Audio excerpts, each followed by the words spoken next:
اعوذ باللہ من الشیطان الرجیم بسم اللہ الرحمن الرحیم الحمد للہ وکفی والسلام علی عبادہ الذین اصطفی اعوذ باللہ من الشیطان الرجیم بسم اللہ الرحمن الرحیم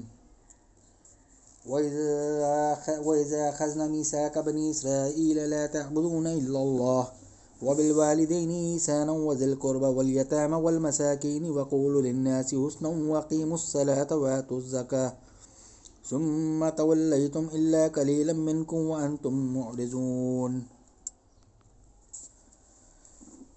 سورہ بقرہ کی آیت نمبر 83۔ اللہ تعالیٰ اس میں فرماتے ہیں، اور جب لیا ہم نے قول و قرار بنی اسرائیل سے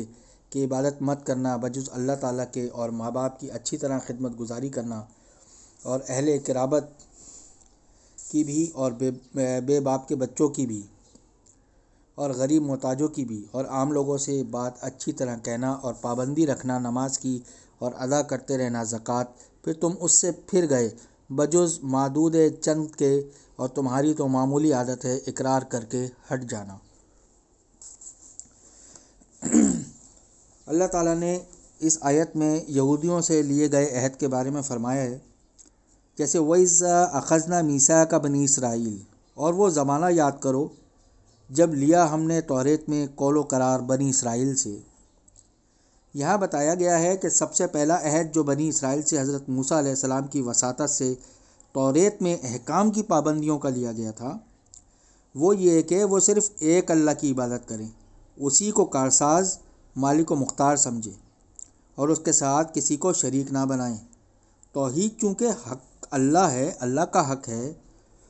اور تمام اعمال کی روح و جان ہے، اس لیے سب سے پہلے اس کا ذکر فرمایا، پھر حق اللہ کے بعد حق العباد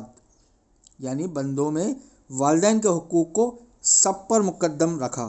اس لیے حقوق اللہ کے بعد ماں باپ سے حسن سلوک اور ان کے حقوق کما حقہ ادا کرنے کا حکم دیا۔ والدین کے حقوق بہت ہیں، مثلاً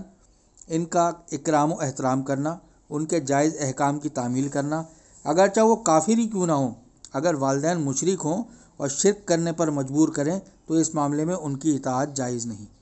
البتہ ان سے حسن سلوک پھر بھی فرض ہے، اور والدین کے بعد رشتہ داروں، یتیموں اور غریبوں سے حسن سلوک یعنی مالی امداد کا حکم دیا گیا،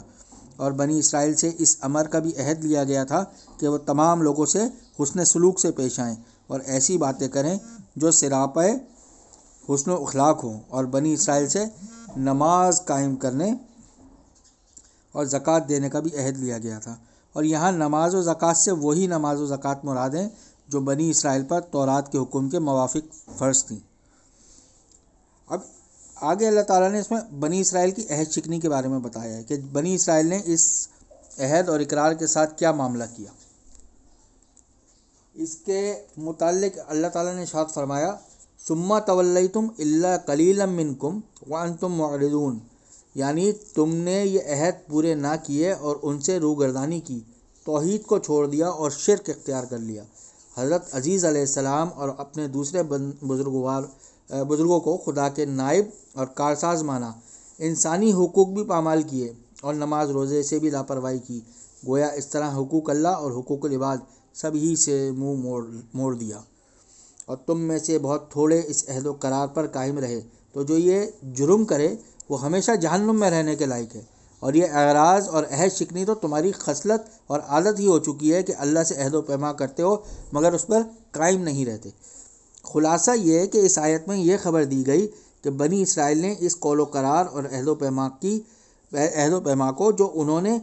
حق تعالیٰ سے کیے تھے توڑ دیے، اور اس عہد شکنی کی سزا چند روز عذاب نہیں جیسا کہ یہود نے اپنے ذہن میں سمجھ رکھا ہے، بلکہ دائمی شدید عذاب جہنم ہوگا۔ دعا کیجیے کہ اللہ تعالیٰ اس نافرمان قوم بنی اسرائیل کے واقعات و حالات سے ہم کو عبرت و نصیحت حاصل کرنے کی توفیق عطا فرمائیں۔